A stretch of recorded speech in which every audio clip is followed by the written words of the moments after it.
meeting of November 23rd, 2021. Commissioner Lippy will lead us in the pledge of allegiance. I pledge allegiance to the flag of the United States of America and to the republic for which it stands, one nation, under God, indivisible, with liberty and justice for all.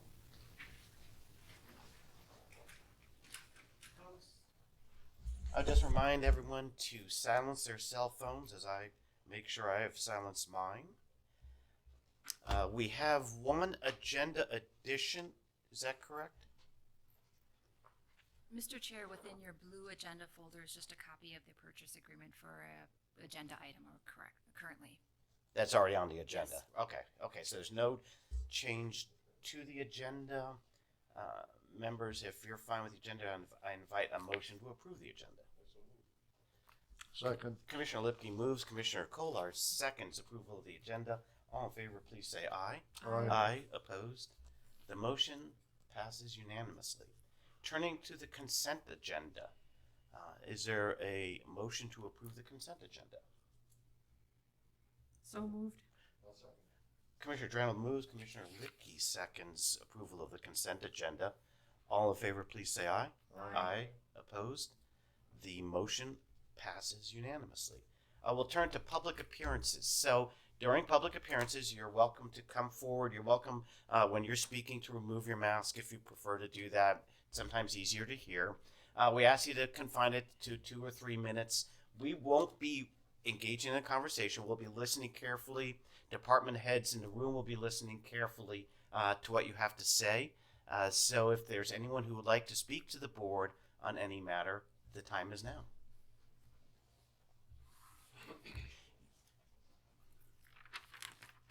And all we would ask is you state your name. You don't have to state your address or anything, but just your name so we have it on the recording. My name is Harold Rodney. Is it coming through? First of all, thank you for the opportunity to allow us to speak to you. Thank you very much for that. In regards to County Road 15, which I intend to do next year, I guess, when they had the public meeting, I wasn't able to attend, so then the county engineer invited me into the office and we went over the plans they were. And my biggest concern about it is they have 2 field approaches across from each other on the corner of my property, next to the township road. They told me they're gonna move them onto the township road. They didn't want them on the county road. They're right in the corner of the field. And also when they move them on the township road, he says there's a state mandate that they have to be a certain number of feet. I think it's about 100 feet from the road, which puts them up, away from the corner of the field, which isn't good at all for an approach. That's my biggest concern. Another thing they told me, they plan on moving several of my field approaches to different locations, which I'm a little concerned that, they didn't talk to me about moving them or anything. I talked to the township also, and they didn't know they were moving them onto the township road, which is a little disturbing to me. I think they need a little better communication between the organizations, between the township, state, and county. Okay. We also have been having a concern with some property I sold to my granddaughter, who moved an approach off of 111 onto County Road 15 onto a driveway that's been there since the farm was homesteaded. And they initially told me it wasn't a driveway, and so we had quite a time resolving that issue. Basically, I'm a little concerned about the number of trees they're taking too on the road. And I'm wondering if I'm gonna get, in my case, they're gonna take a lilac hedge that's been there ever since we bought the farm. I'm wondering if they're gonna give me a little payment for that, or I haven't heard any payment on what I'm gonna get from the land they're taking. But I understand there's several of the neighbors that have already heard what they're getting, so. So thank you again for allowing me to appear here. Absolutely, and I see that Mr. Greenwood, our Director of Public Works, is taking notes, and he is here today. So what we're going to do at the end of this is I'm going to encourage anyone who wants to talk about 15 to talk with Mr. Greenwood. You could talk to him right as you're done here, Okay. because we obviously don't have answers because it would be Public I already Works. have visited some with him. Okay, great, thank you, Mr. Rodney. Yes, I'm Douglas Schultz. I live at the intersection of 111 and County Road 15. I don't have any real concerns on my property, but I've talked to a lot of people that do, and I'm going to read my report. I hope they keep it short. At first sight of the project, I was surprised that the ditches were such a big part of the project. All I could think of was that I was sure glad I didn't live close to the road like my next 7 neighbors to the east. To condemn land on the edge of fields is one thing, but to take it off of somebody's front lawn is quite another subject. In some cases, it takes up to 1/2 of their lawn, to say nothing of trees, hedges, and landmarks. I estimate 200 trees on this end of the project alone. How could an owner be properly compensated for trees that were planted by themselves or their forefathers to service as windbreaks and some privacy? Last spring, I invited Commissioner Lipnick to come over and view the project. We drove the road as far as Travers, and we both agreed that the road wasn't in bad shape. We stopped at the elevator and visited with them. Their concerns were quite real. Didn't know how they'd operate an elevator on a gravel road for a long period of time. It's been a long time since they had to do that. They wondered how long it would take the concrete to dry. There was some issues of curb and gutter being put in that bothered them. So we told them that was what they would have to do. On the way back, we stopped at Harold's place. We visited with Harold out in front of his place. We did some stepping off of the property, and we were quite astounded how much 10 feet took off of his front lawn. And like Harold said, he was going to lose trees, landmarks, and there's a big high line on his place, and the pole has 7 wires on it, and it will be 4 feet into the wrong side of the ditch. He was wondering what his lawn would look like after they moved that pole. All the issues, and he also stated about the approaches, which he covered it. I'm gonna see what else I got here. I thought we gave John enough evidence that the project was out of bounds, so to speak. When he got back to us, he said the county engineer says the road is very dangerous and there would be no way of fixing it. This would be the best way to take care of that. I didn't agree with this estimate. Most of the accidents that I know on the road have been driver error or involved alcohol. And on my end of the road, I'm not familiar with any serious accidents the last 5-6 miles. The project as planned will make the road look safer and most likely will allow it to be traveled at higher speeds. And that usually causes more accidents with more issues. Finally, I think the project is spending way too much on the ditches instead of the road surface itself. I know a lot of counties would be happy to have a road that good if this road is, and so I would think that we have to remember that it's a county road and it's mainly for the people that live on it. I don't see why we have to try to make it the state standards. I suppose it has something to do with the funding. I think that's all I have, so I thank you for your attention. Mm-hmm. Thank you.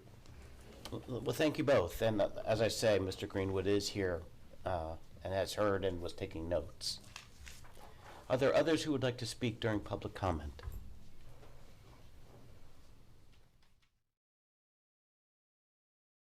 Thank you for the opportunity here this morning, and thanks to Doug for arranging something. And if you just introduce yourself, because we have to record. Thank you. Peter Anthony, 42505 County Road 15. And thanks to the Public County Works Department too. It's taking care of the roads is a big job, and they pay attention to doing a good job, and appreciate that.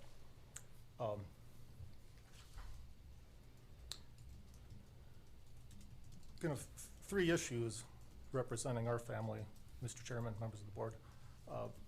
First 2 are similar to Harold Rodning's with respect to field approaches.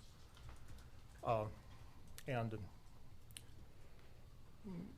we've tried to be cooperative in the interest of removing field approaches that aren't used or are extraneous in the interests of increasing safety in the ditch. On one field approach that was on County Road 15 and is being moved onto a township road, have concerns about the width in pulling 50, 60-foot long equipment into a pretty narrow township road out of a field, and past experiences with equipment back end winding up in the ditch. So interested in having good access. And communicated with the township board about their interest in wider access as well.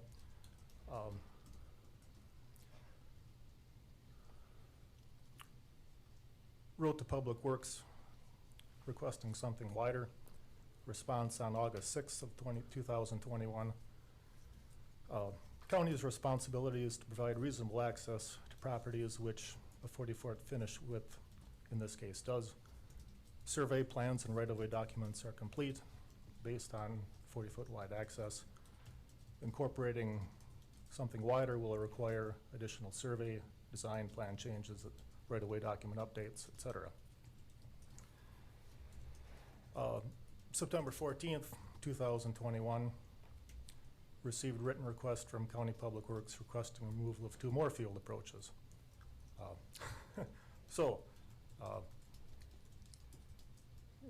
At some point it seems like perhaps closing the door on some plan ideas a little bit prematurely. Issue number 2 in Station 276 on the road. Again, similar to Harold's concern, the field approach is being moved halfway down the field, and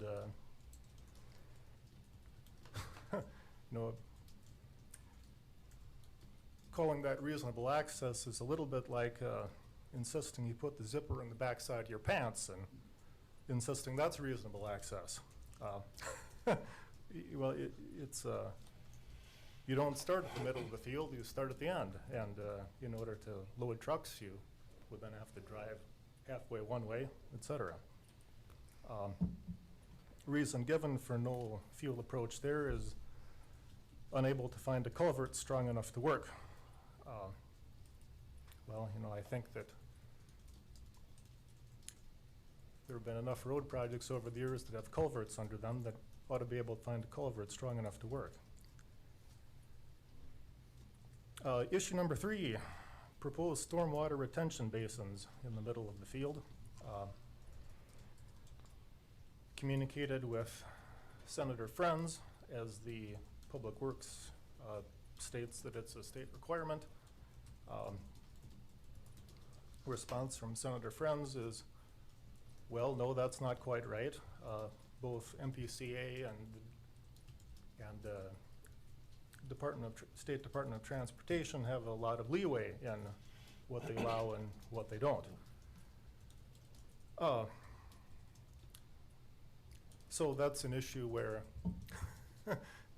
where the property owner seems to be stuck in the middle of county agency saying it's a state requirement and state requirement or state folks saying it's not, and meanwhile, what do? Spend our days going back and forth. And with respect to the proposed water retention basins, we have extensive written comments which parallel a letter that we sent to Senator Friends, and rather than going into that at length, I'd like to just submit the written copy to the members of the board for their review as time allows. So again, thank you for your attention, and thank you to Public Works for doing a careful job of being interested in doing a good job. Appreciate that. Mr. Anthony, do you have a copy that you could give to Mr. Greenwood? A copy of the letter to Senator Friends? In your hands, yes. Indeed, I do. Wonderful. I have 5 copies, Okay. and I think after given the current makeup of the board, 5 should be sufficient to do that. If you just give them to Ms. Langhammer and then she'll distribute them to us. Yep, very good. Thank Okay, you. thank you, Mr. Anthony. Others for public comment?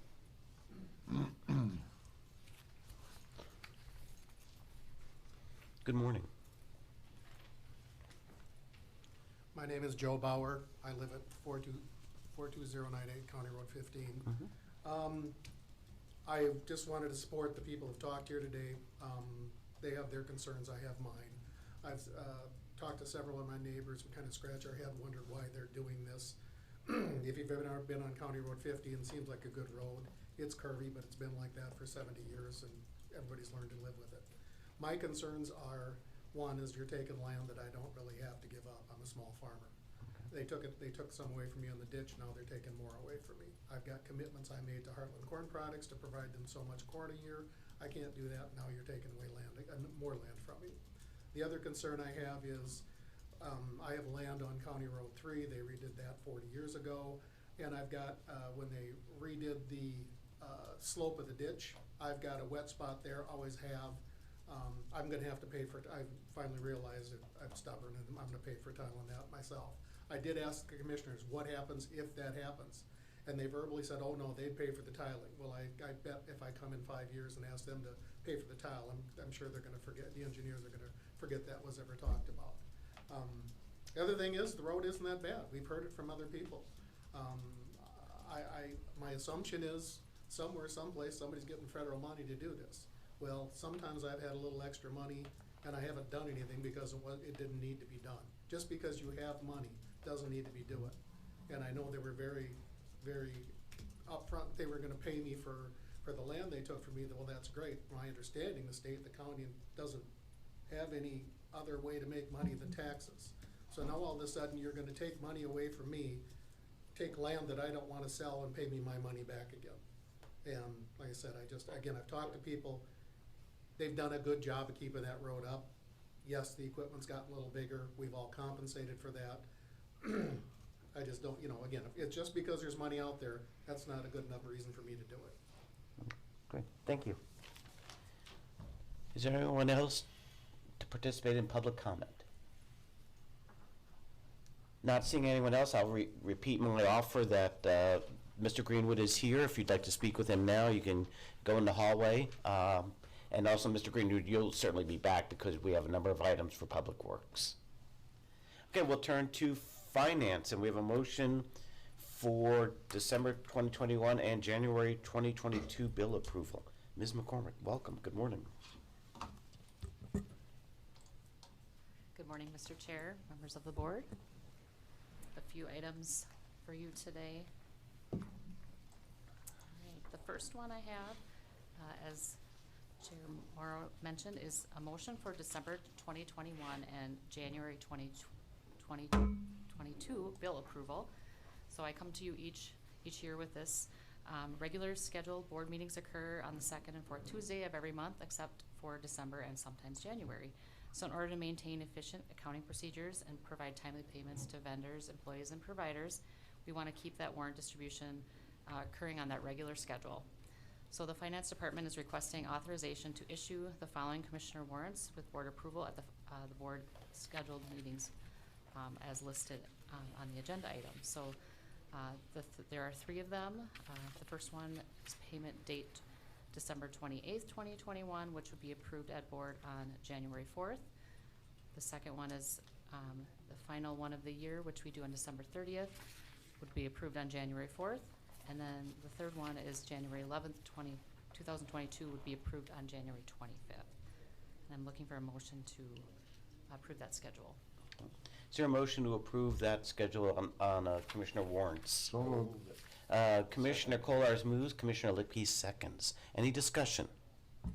Seeing no discussion, all in favor, please say aye. Aye. Aye. Opposed? The motion passes unanimously. Ms. McCormick, All right. you're on a roll. Yep, next, that was a good one, right?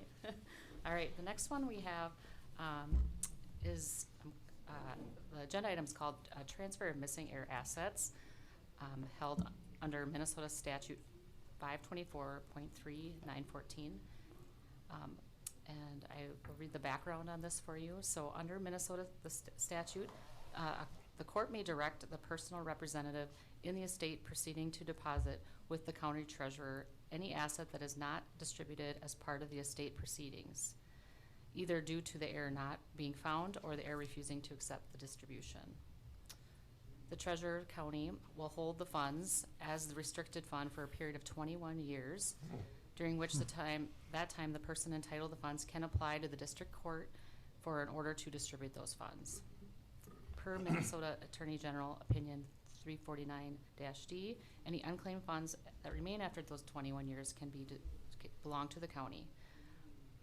So within the agenda item is a listing of those items. There are 10 different items that total $9,466.19 and have a range of expiration dates that range from as recent as 2016 and far back many years. Board action is required to transfer this missing heirs restricted fund to the general fund. Just a comment, Michelle has reviewed the list and the backup we have. Currently in this restricted fund, we have a total, we'll have a total remaining after this of about $13,000, of which those items would expire in 2023 and 2035. So just as this is more informational. So I can answer any questions you may have. Is there a motion to transfer the funds, missing heir funds from the restricted fund to the general fund? I'll move that. Commissioner Lipke moves. Second. Commissioner Drowell seconds. Discussion. Is there, excuse me, Mr. Please, Chair. please. Are there any familiar names on here? Did, Not familiar to me. I don't know if Michelle had any I couldn't get it up here. that you're familiar with. yes? Yeah. No, not to me either. Okay. So I have a question, Mr. Please, Chair. Commissioner Colors.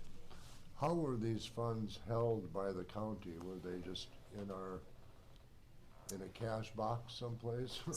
So they're in our system. They're in a trust, separate In a fund. trust. So, but in our bank account, it's just funds that we set aside as restricted. So they're in our system, flagged as restricted for these items. The various items that seem from the backup comes to us from various attorneys that will distribute the funds our way. We haven't had any for a few years now, so I don't know if it was more common before, but. The other question I have, Heather, is what was happening in 85, 86, 88, 92, 04, 04, from past lack of action to come before those boards to have those funds brought Right, to the yeah, county? I'm not, I don't know the answer to that necessarily, why in those years they weren't, Michelle and I worked to kind of review and get a process in place going forward, and so that way we know which year those are that hit the 21-year mark, so we can do this on a regular basis. Mr. Chair, doesn't the state have a list of this too on the internet that you can go and look? This is an unclaimed property. Oh, okay. This is part of an estate. I think the county attorney would like to jump in. And that's correct. This property is kept separately Okay. from that state list of unclaimed property that the state holds. These specific funds by statute are held by each individual county, Okay. not by the state. Larger counties may have an actual list on their websites, for example. We don't obviously have that significant of a Sure. list. And so this cleans up money that has been sitting and Sure. then moving forward, we've established hopefully a regular procedure to review those funds. I think now with the advent of the internet and searches, it may be easier to find people than it used to. These estates were resolved. Sure. If I could just follow up then, let's say one of these folks or one of their estates comes forward, one of the heirs comes forward after we made the transfer. Is it too late at that point? I would say that it would be too late at that point because the statute says after 21 years it reverts to the county. Okay, thank you. Other questions, other discussion? If not, all in favor of the motion, please say aye. Aye. Aye. Opposed? The motion passes unanimously. All right, and the final item I have for you today is regarding Nicollet County Trails Association agreements, contracts, and there's also a resolution. So on this agenda item, I have a note that Nicollet County acts as the fiscal agent with Minnesota River Valley Trail, also sometimes referred to the Nicollet County Snowmobile Club or Nicollet County Trails Association. So annually, the Nicollet County will approve the State of Minnesota grant contract agreement for the Snowmobile Grant and Aid Program Maintenance and Grooming Grant. For this season, the grant amount is $39,966.03. Included in the board item is the agreement between Nicollet County and the Nicollet County Trails Association as one item, and then also a contract between Nicollet County and the state of Minnesota. Upon recommendation by the DNR, the county desires to enter into a contract with the Snowmobile Club so we can define those roles and responsibilities between each of us. And then also unique to this season or this year, the state of Minnesota also awarded an additional grant and aid program, trail improvement grant. This trail improvement grant amount is $43,990.01. Also included in your board agenda item is again, another agreement between Nicollet County and Nicollet County Trails Association, and then also the contract between Nicollet County and the state of Minnesota. And again, this will define the roles and responsibility of each party. So with that, then there's also a resolution for both of those items just mentioned to cover that in the resolution. Thank you, Ms. McCormick. First, I'm going to just start with a question for our county attorney. If we adopt the resolution, will that constitute entering into the agreement under two contracts, or would you prefer we vote on the contracts as well as the resolution? I would prefer that you vote on both. Okay. Separately. So yes. There's three things. Contracts and Yeah. then resolution. Okay. We're going to start then with the resolution. Is there a motion to adopt the I resolution? move to adopt the resolution. We have a motion to adopt the trail agreement resolution. The I'm sorry? annual Trail Association Yeah, okay. resolution. Mm-hmm. I'll second that. Okay, we have a motion and a second on the resolution. Is there any discussion on the resolution? We are not going to read the resolution. It's many pages long. Seeing no discussion on the resolution, it being a resolution, I'm going to ask Ms. Frum to take the roll on the resolution. Commissioner Lipke, Yes. Commissioner Kolars, Yes. Commissioner Drano, Yes. Commissioner Morrow. Yes, the resolution is adopted unanimously. We then have two contracts. Let's see, I'm going to refer to the contract by number, contract 203698. This is the one, the grant amount of $39,966.03. Is there a motion to enter into the agreement? So moved. Second. Commissioner Kolars moves, Commissioner Lipke seconds. Is there a motion, is there discussion on that motion? Seeing no discussion, it just being a motion, all in favor of the motion, please say aye. Aye. Aye. Opposed? The motion is approved unanimously. Give me one moment, I'm just going to scroll down to the next one. Okay, this looks like a resolution as, It's got my name on it. this is an old resolution. I think the state includes that in the back of their contract.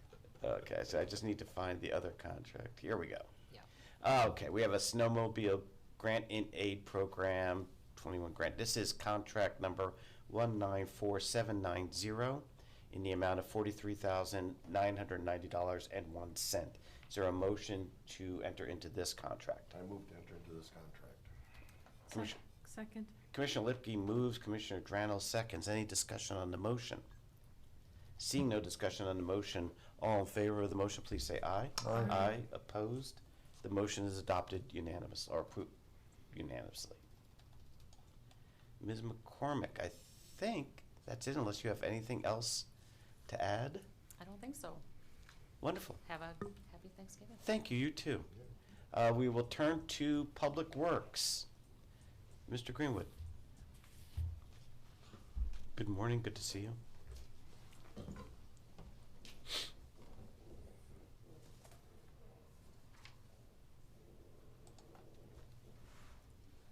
Good morning, Mr.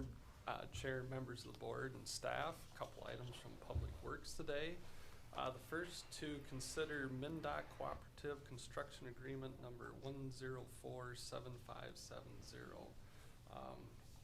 As you are aware, MnDOT is preparing for the expansion of Trunk Highway 14 to 4 lanes from New Ulm to Nicollet.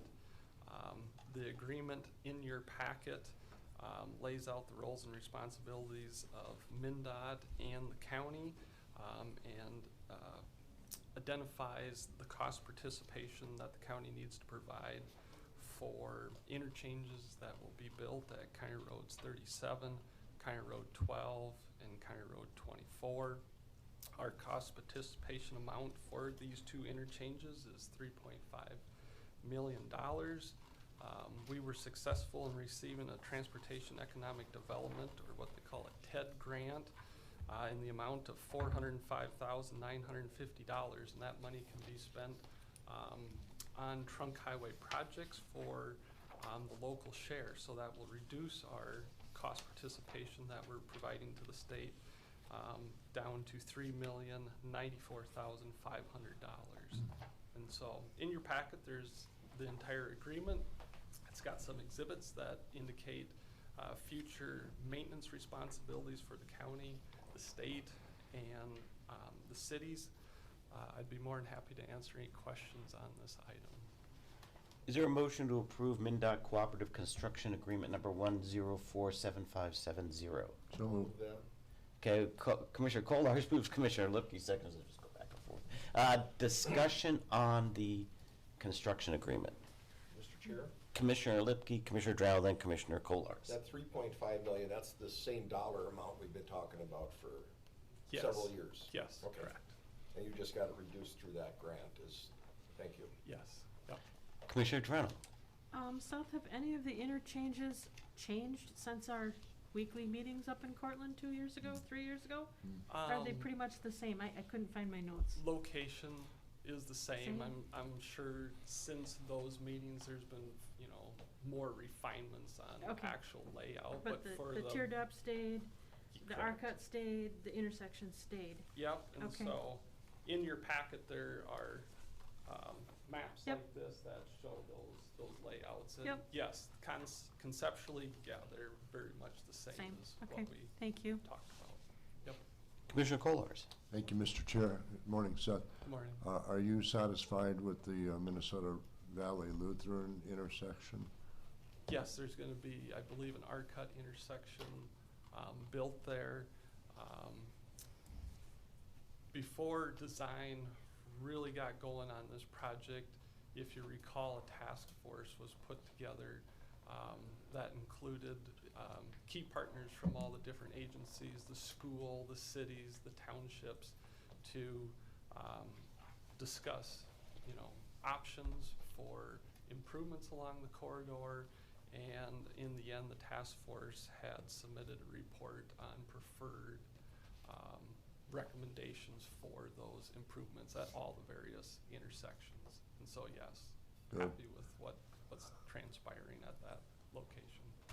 In addition, Mr. Chair, if I may, so of the remaining $3 million going to come out of state and county funds, will any of those monies come out of the tax that we added? Our contribution will be coming from our county state aid regular construction funds. So we wouldn't be able to use any of the Sales tax? wheelage tax on this? We could, but we have identified using those wheelage tax funds on other projects. All right, so those that fund is protected, and then we would be reimbursed on the state aid for the coming years, right? Yes, we have the $3 million in our account now. Once this agreement is executed, the state will provide us an invoice for this amount. We will request then from MnDOT state aid that reimbursement. Well, it's a great cooperative effort, Mr. Chair, and so many years that it took for this to happen. So hopefully by the end of '23, it'll be finished. Correct. And I think I mentioned there's gonna be a meeting in Cortland early December to go over the MnDOT plans, so. MnDOT is currently advertising the project, and they're anticipated to open bids in early December. Yes, good. Mr. Chair, Commissioner Lipke. does MVL and the quarry seem pretty much satisfied with?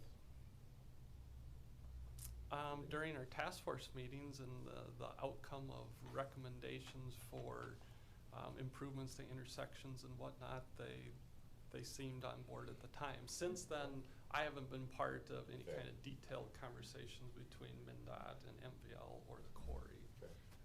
They were active participants in that task force. And part of these intersections, R-cuts, whatnot, they're landlocked and there aren't a lot of options in some spots. Right. But they were working with turn lanes and acceleration lanes and whatever those fancy merge-in lanes are called at the time, but they were active participants. In fact, most of our meetings were at MVL. It feels like a really big day. It is a big day. It feels like a really big day. I It know that is. everyone in this room, at some level or another, you know, and Sheriff Lang, I include you, the safety factors on 14 to finally be closing in on this. Yes. It feels like there should be balloons or something as we're Maybe. about to vote on this. And I want to thank you, and you know, I think the county has done a good job of identifying the funds to do this, and this is actually a relatively quick progression now after Yep, things have decades. sped up, definitely. Yeah. It's exciting. Mr. Chair, Commissioner Lipke. the road to Cortland is open, but it'll be closing again. Right. All in favor of the motion on the contract, please say aye. Aye. Aye. Aye. Opposed? The motion passes unanimously. There's also a resolution. Yes, and the resolution that's attached just authorizes the county administrator and the county board chair to sign the MnDOT agreement. Mr. Chair, I would move the resolution. I'll second. Commissioner Drano moves, Commissioner Lipke seconds the resolution. The resolution is as described by Mr. Greenwood. Any discussion on the resolution?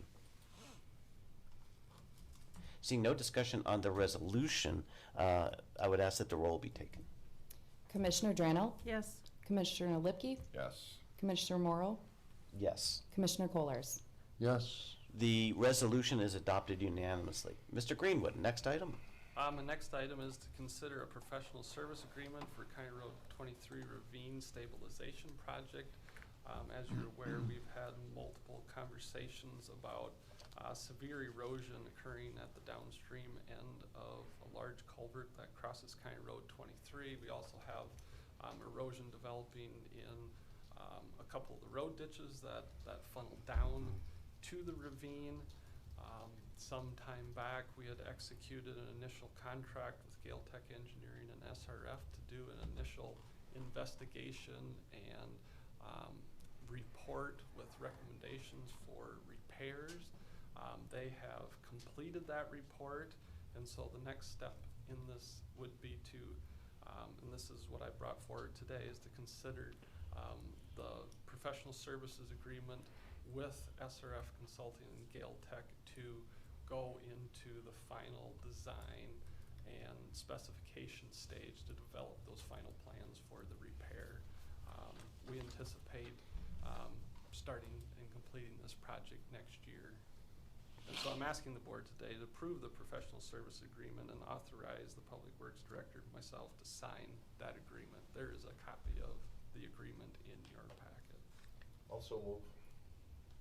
Commissioner Lipke moves. I'll second. Any discussion? And we had considerable discussion, and you did a presentation at the workshop, so we've been Yes. talking Yep, about this. Yep. And Mr. Chair, everything in the agreement makes sense to you? Yes, we've executed several engineering professional service agreements with SRF and Gale Tech Engineering in the past, and they've been very good to work with. Thank you. If there's no other discussion, all in favor of the motion, please say aye. Aye. Aye. Opposed? The motion passes unanimously. Anything else to touch on? I do have one thing. It was an email that came in right before I came down here to the board meeting. It came in from the Minnesota Department of Ag, and they have discovered emerald ash borer infestation in Lafayette Township, and so they are now putting Nicollet County into quarantine for movement of firewood and ash tree debris. So that's as much as I know about it right at the moment. I just saw the email came in, and I was surprised to see that. But on the other hand, not so surprised because we have counties adjoining us that have had emerald ash borer the city of New Ulm. in already. So We got that quarantine thing down, don't we? yeah, those critters, they like to fly and move around. So unfortunately, it's coming. So, Mr. Chair, It's here. so does this mean if I take down an ash tree and a neighbor wants the firewood, you can't come and get it, or just I means you don't- can't leave the county with it, or? You know, I don't know those Okay. particular details. Okay. Definitely doesn't leave the county. Yeah. I know, I believe the Minnesota Department of Ag has specific website, Sure. web pages to that, and probably have, you know, Okay. they fielded those questions before, and I'm sure they have a question answer Mhm. document on there. But yeah, I don't think they like to see that material moving No. anywhere, because if you move it from your property and you got a ash borer in there, Move it to he yours. takes it, You know, yeah. Well, perhaps we could work with Ms. Langhammer, with staff too. If there is information to distribute to county residents, we could get that out now that Yeah. this story will be out. I'm sure there will be further information coming from Department of Ag. Yeah. and Mr. Chair, about 5 years ago, I was on the USDA site test for that at the original farm. Of course, at that time, they did not find anything. But Mr. probably Green, would now. Mr. Green, we had a few folks come this morning to talk about County Road 15. Yes. And I know you had an opportunity to talk with folks. If you want to add or describe anything, you're welcome to do so. If not, that's fine as well. I would say that we've had extensive conversations with all parties that spoke this morning. We've given them detailed information and explanations why we are doing what we do. Sometimes those explanations, you know, just aren't sufficient for the person that's receiving them, but we're more than happy to have further discussions. Some requests for changes at this time. The plan sets are finalized, the right-of-way plats are done, the offers are going out, and so we're down the road, so to speak, quite a ways on some of these items. But I told the individuals that they're more than happy to contact us and come in for further discussion. Okay. If the board has any more specific questions on what they had presented, I'm more than happy to continue to answer questions. Mr. Chair, you've been dealing with the township boards also that the road goes through. Yes, those approaches that we are moving, that were very, very close to that were on 15, very close to township road intersections. We are moving those onto the township roads. We have had extensive conversations with that township, and we have agreement with the township to relocate those approaches to those township roads.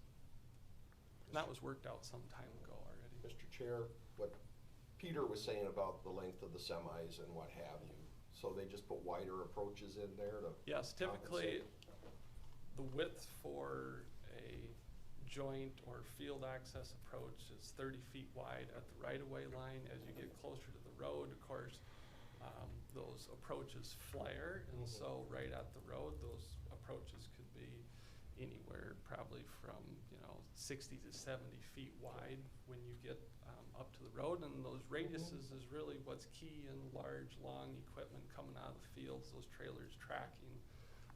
On the township roads, since the township roads are a little bit narrower, at the township's request, we increased the size of those to 40 feet. Okay. So they're even larger yet to accommodate those turning movements. Our engineering consultant also went an extra step, and they have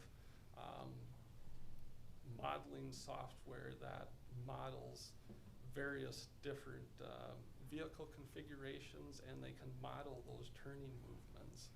And we originally proposed 30-foot wide approaches on the township roads.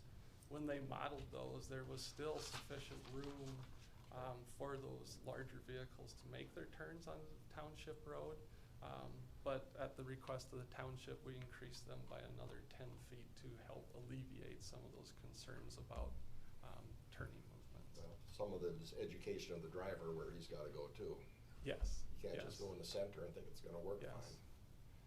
fine. I do have extensive experience myself with operating large farm equipment. My family farms in western Minnesota, and we have semis and large combines and everything else too.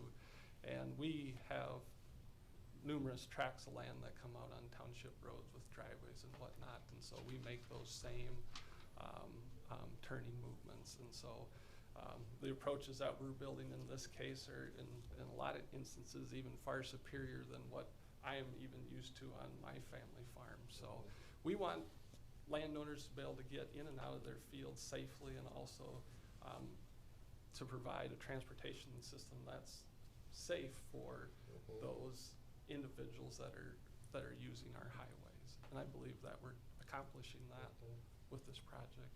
And actually on number 12, Seth did move one of my driveways, which was nicer in the corner of the field, but for safety, I certainly understand why you wanted to move it. And there was a concern that the approaches that are being moved from the county road onto the township road aren't right in the corner of the field. They're not right smack dab in that very tight corner. They are down the road a very short distance, but that's to allow those vehicles that come out of the field to get squared up with the intersection.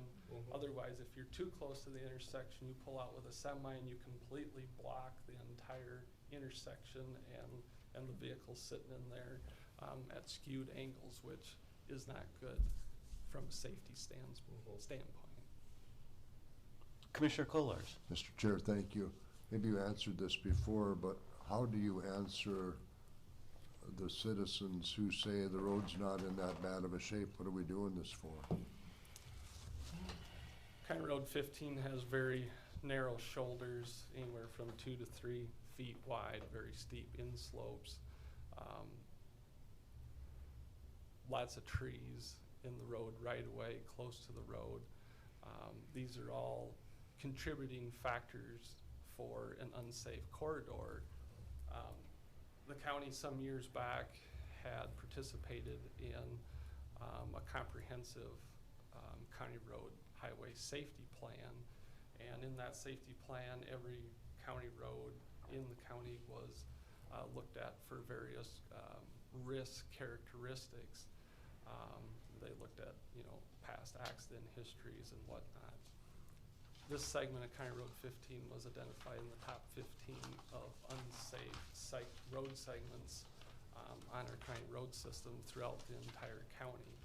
And so, as part of this project, we'll be widening the shoulders, flattening the inslopes, clearing out trees, moving some of the utilities further back, flattening and straightening some of the curves to get from 35 and 45 mile an hour design curves to 50 and 55 mile design curves. All those safety improvements will increase safety on the project. We had submitted also for a local road improvement plan grant, and that grant was specifically written towards the safety component of that program. We were successful in receiving $1.25 million for the reconstruction of 15, solely based on the amount of safety improvements that we will make to this corridor. I don't have all the data with me today to speak to past crash history and whatnot, but the facts were pretty compelling to be able to secure a grant of that size. Thank you. Well, Mr. Greenwood, here's what I think's happening here is that First step was this segment was identified as a high-risk area for safety purposes. In light of that study, the county applied for and received a grant to make this stretch to make it safer. The risk factors that have been identified, even if someone has not died on a particular section, or if they have, we know that the potential is there. Yes. Given the sloping, given the items you mentioned, and you've got data to back that up. I assume it's also fair to say this has been a lengthy process of informing people what the project was going to be, what was planned, etc. Yes. The final plans are done? Final plans, final draft plans have been completed. They've been submitted to MnDOT State Aid for review. They reviewed, had very little to minor comments for some additional changes, but for all intents and purposes, the plan set is done and ready to go. So I think probably the board both understands that this process has been ongoing. Yes, we embarked on starting this project, I believe, already in 2018. Design work, plat work, all that had started. And nonetheless, certainly folks have questions, and yes, I think we all hope as a county we'd be responsive. If there is an opportunity in your professional estimation to make an alteration, you'll make that alteration. Yes, but that's your if call. we can, correct. Mr. Chair, Seth did share with me a list of fatalities over the years and serious injuries, and there were several. And when you look at the state, when they look at fatalities and serious injury crashes on county roads, our road volumes are fairly low, so we're never going to have a big enough set of data for a particular county road to say that county road is extremely unsafe. What you have to do is look at the crashes across the entire state and look at that data as a whole, because then you have a big enough data set to actually draw conclusions from. And what you find, and from the deaths and serious injuries on our highways, is that a vast majority of those occur on rural county highways because too many access points, narrow shoulders, steep inslopes, obstructions close to the driving surface, so utility poles, large trees, all those contribute to deaths and serious injuries. And so this project will correct and fix a lot of those high-risk things that contribute to an unsafe corridor. The data's driving. Yes, the data design. The data drives what we do. Yep. Correct me if I'm wrong, but didn't the same utility pole get wiped out twice in the last year out there? Wasn't one a couple months ago or a couple weeks ago? Yes, yeah. One was hit last week and I think it was hit got a year ago too, the same one. That particular line will stay where it's at. It's still a magnet? That's the GRE line. Their line is at about 52, 53 feet. So it's further out than, say, the rest of the Benco poles. They're within 50 feet of the center line of the road. Other than the GRE line, all the other utilities and Benco is the other overhead power out there. Benco has discussed about they'll either move their poles out, but they're leaning more towards, since they have to do such a big relocation, that they may bury all their overhead underground.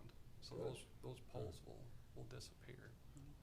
That'd be good. But even so, with the GRE line not moving out, by us having wider shoulders, flatter inslopes, allows vehicles that start to leave the driving surface more opportunity to stop and correct and not end up that far out in the right of way. We will also be installing rumble strips along the edge of the road as an extra safety measure out there.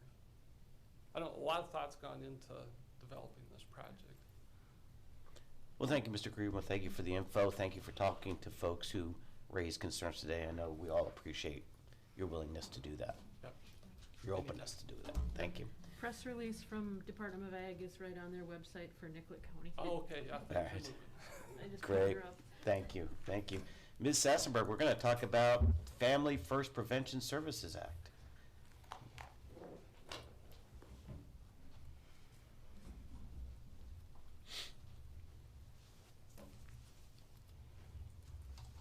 Good morning, Mr. Chair and members of the board. Morning. This morning, my first agenda item is, yes, the Family First Prevention Services Act.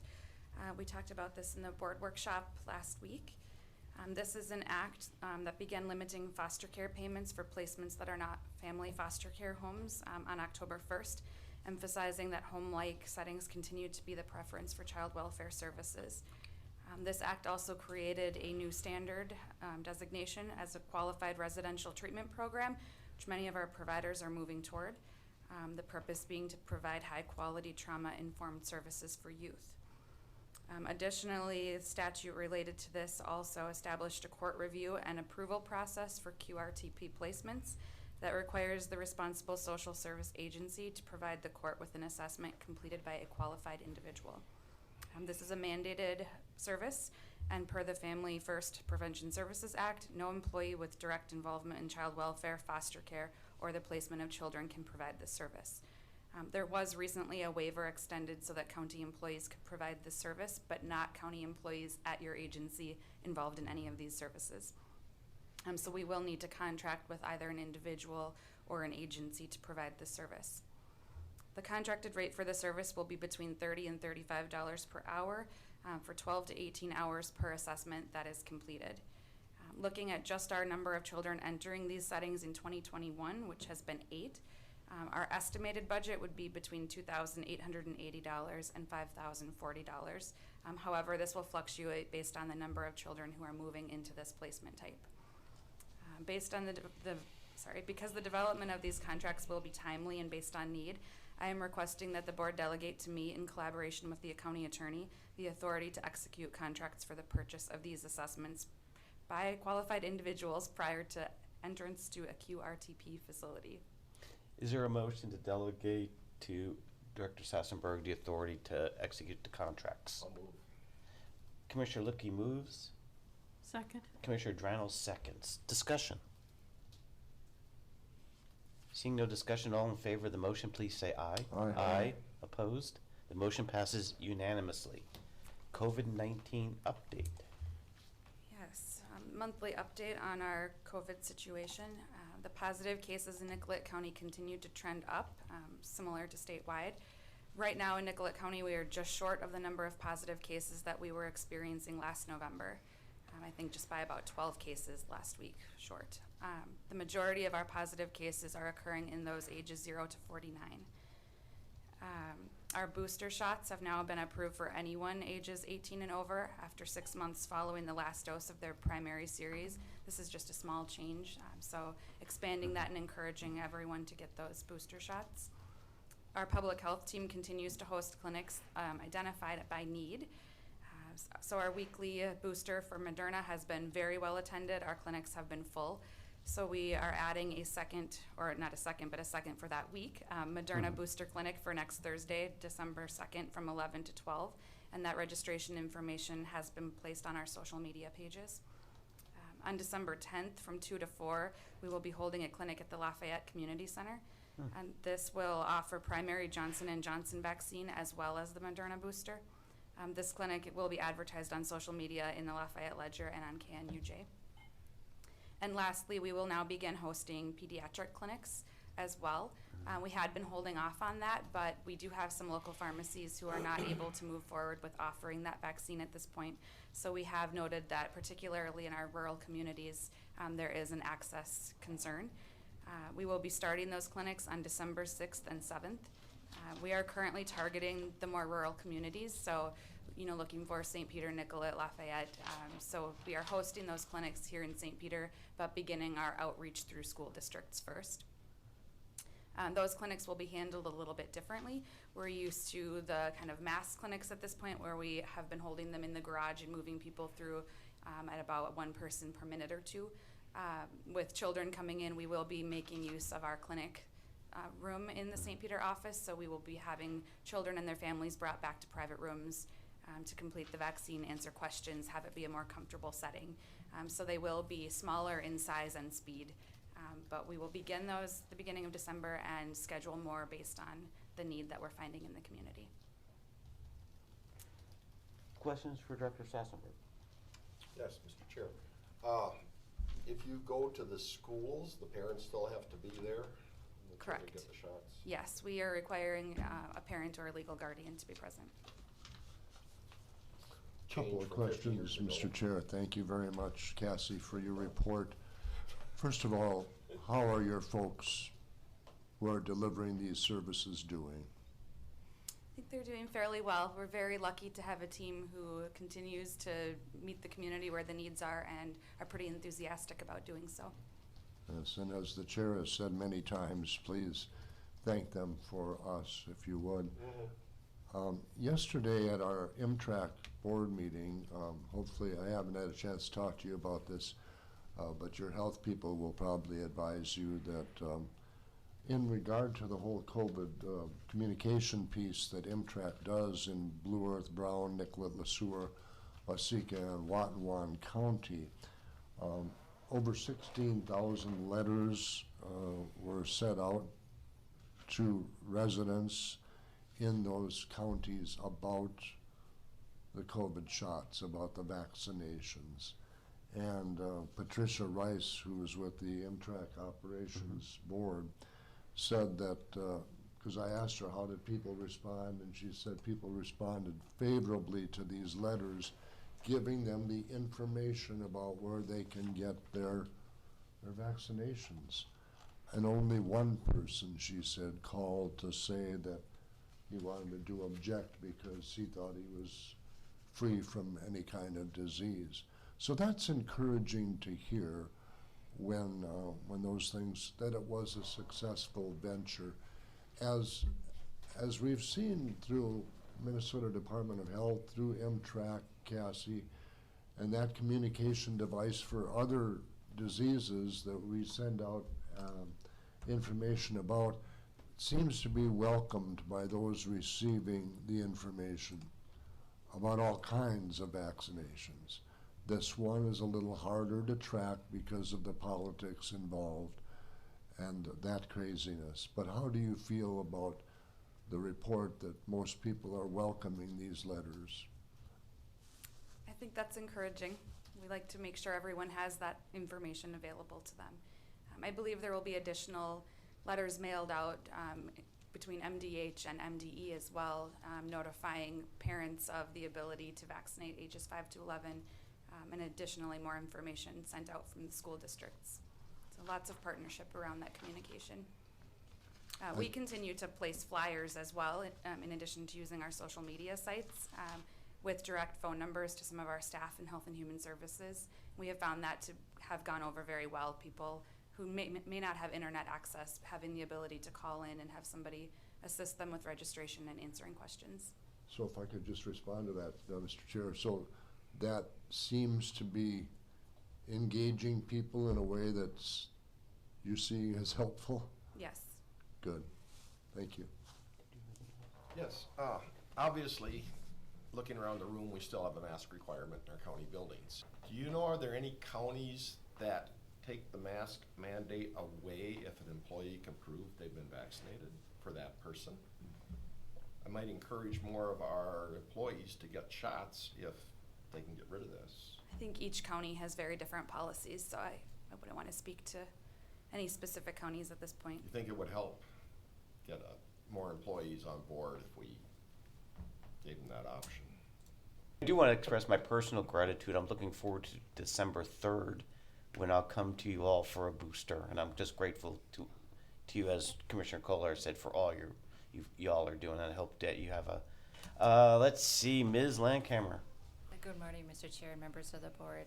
I have three items for your consideration today. The first one is in regard to the American Rescue Plan Act Funds Resolution.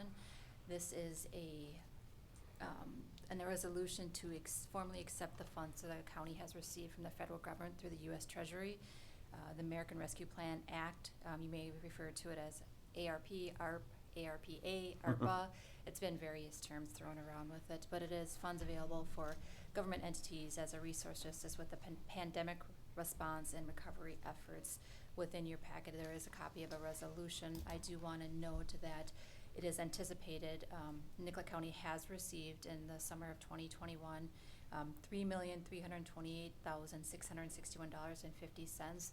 We are anticipated to receive a total of $6,657,323 with that.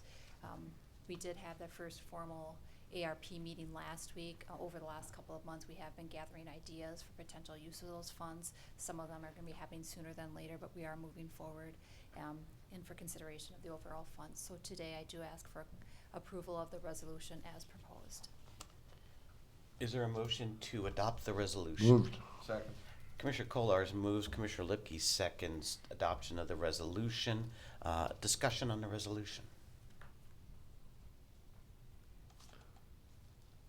Seeing no discussion on the resolution, Ms. Fromm, if you would take the roll call on the resolution.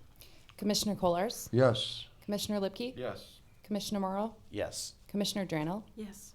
The resolution is adopted. The next item I have for you within your packet is consideration of the amendment of the AIA document C-132-2009 with Contegrity Group.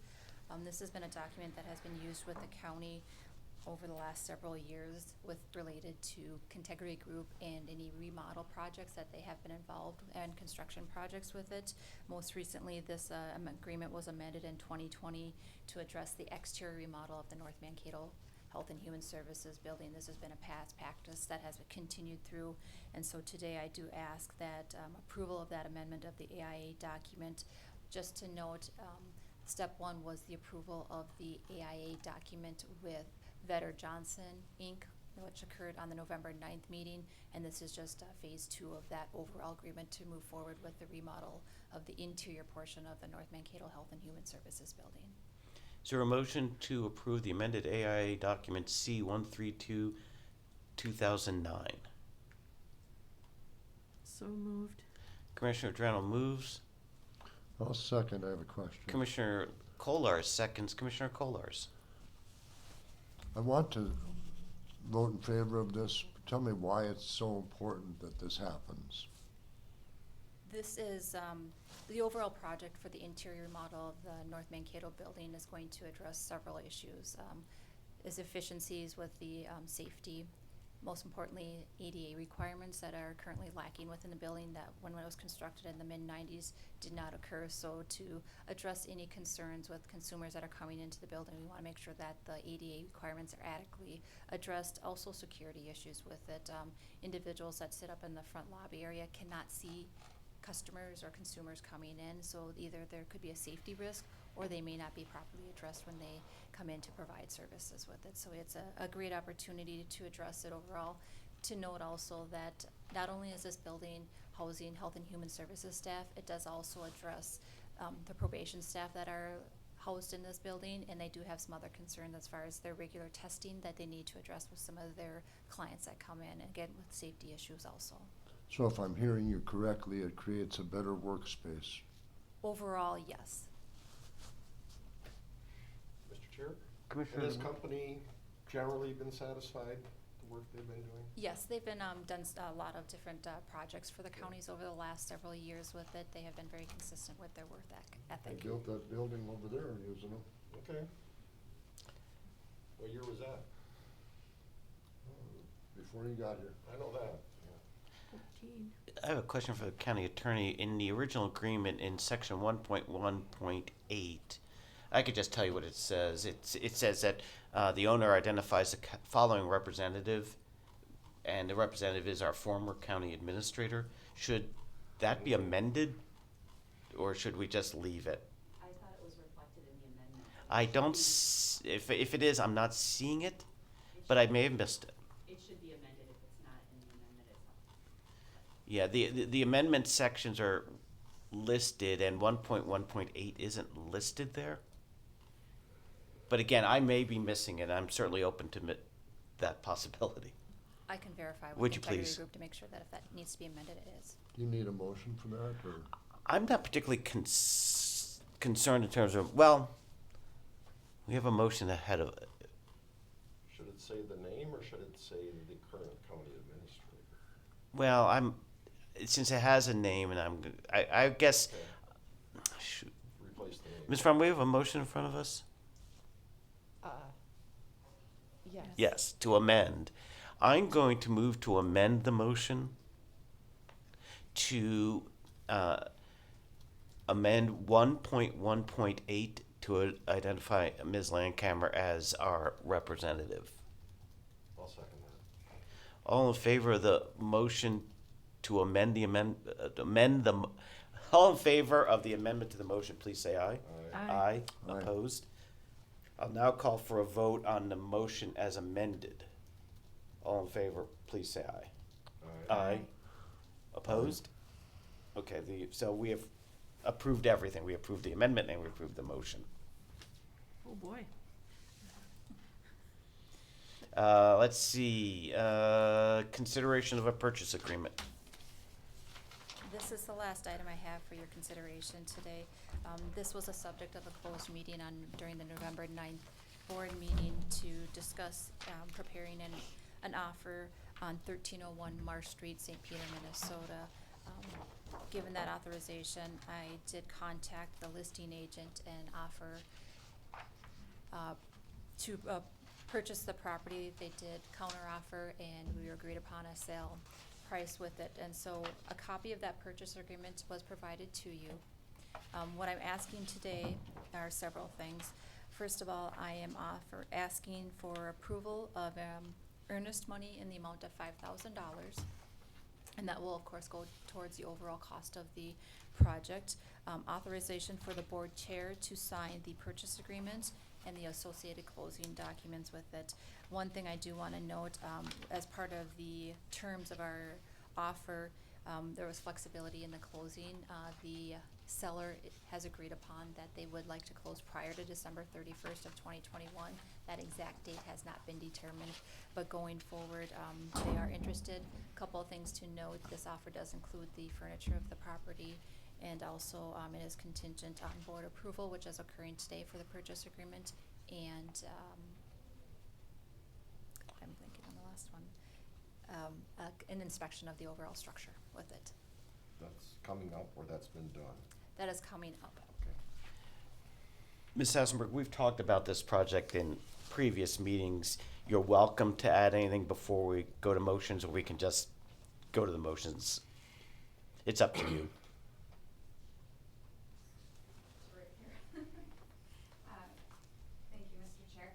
I would just add that I appreciate the consideration of this property. It would thoroughly address the safety concerns as well as environmental concerns for the mental health consumers that we serve daily, as well as create a safe working environment for our staff members. Wonderful, thank you, thank you. First, I will ask for a motion to approve payment of $5,000 for earnest money related to the purchase of the property at 1301 Marshall Street in St. Peter. I'll move that. Second. Commissioner Lipke moves, Commissioner Drannell seconds. Any discussion on that motion? On the inspection, if there is a certain item, then we renegotiate that, is that? There'd be opportunities for additional discussion if something came up upon the completion of the inspection, yes. Thank you.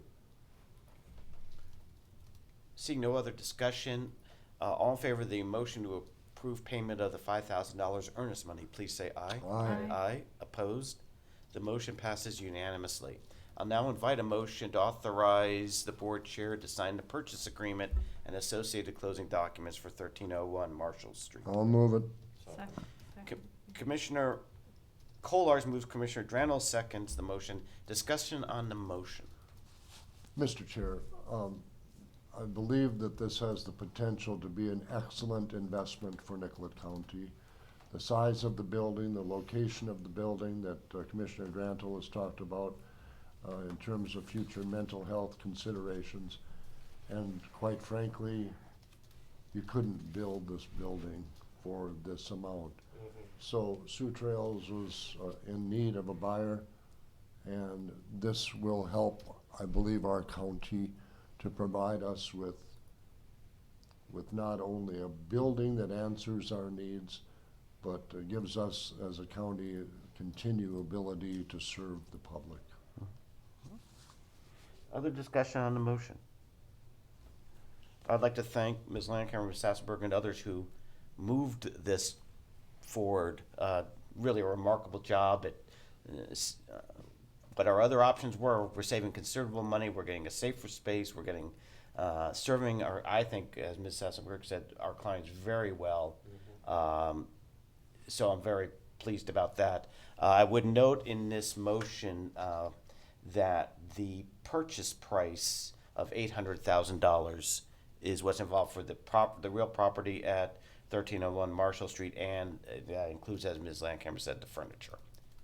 So the motion is for $800,000. That is the purchase price. That is correct. And I believe, as we discussed, I don't think that the current owner is going to leave, or is going to take any of the desks or things out of there, which have little or no value. But if they leave them there, we can then dispose or use, correct? Yep, the offer does include all furniture, what we witnessed on the inspection on November 2nd, our staff with it. Very good. Any other discussion? No, I just think it makes a lot more sense than what the building in Mankato we were considering. Well, and the speed of getting it Yes. Oh, placed in absolutely. service, Just we've sped amazing. it up by a year Yes. or more. Or more. Well done, team. Well done. All in favor of the motion, please say aye. Aye. Opposed? The motion is passed unanimously. Ms. Landcamer, any other informational reports? No, I think a part of the conversation is one of the considerations is using some of the ARP funds for this purchase. We are still investigating that portion of it because of some of the restrictions that are in place, but it is definitely a consideration as we move forward. Thank you. Thank you very much. Mr. Chair? Commissioner maybe, Kollars. When the new year turns, maybe after you guys get in there, you would like to invite the board to come up and get a tour of the building early on, if that would be possible, Cassie? Absolutely. Very good, thank you.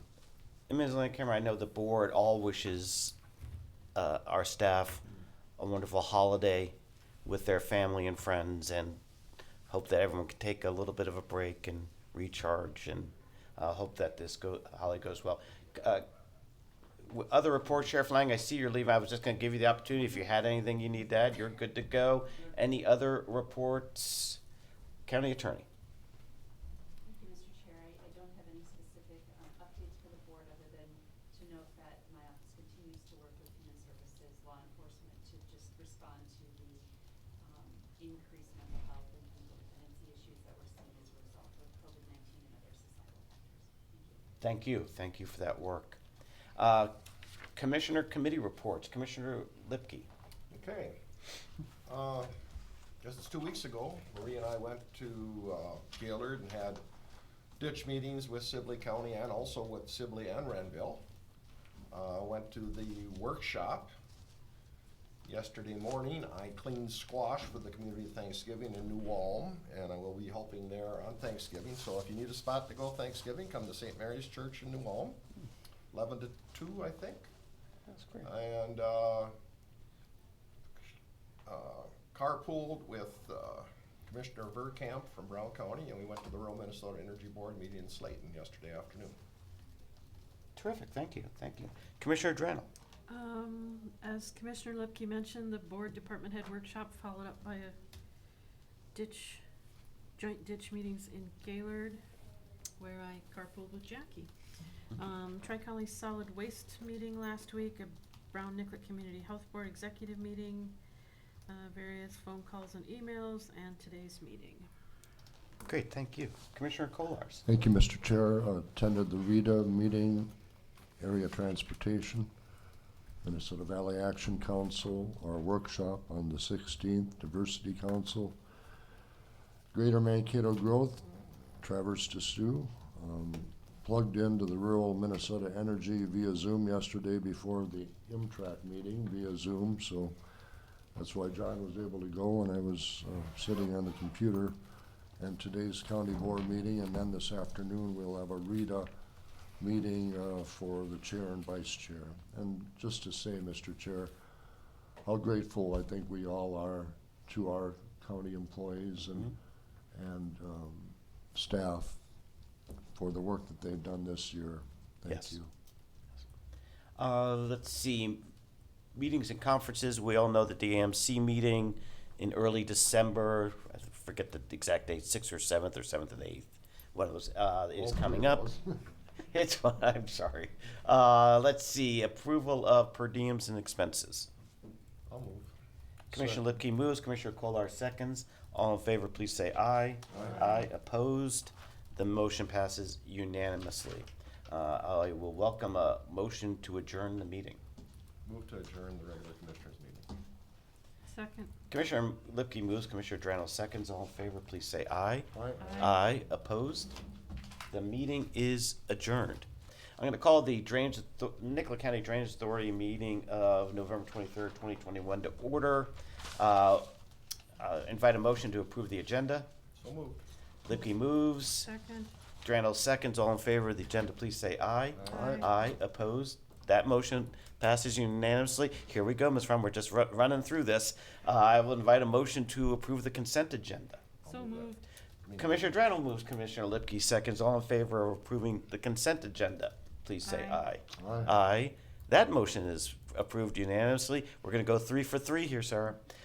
I invite a motion to adjourn the Drainage Authority meeting. Your turn, Jack. So moved. Commissioner Drano moves, Commissioner Morrow seconds.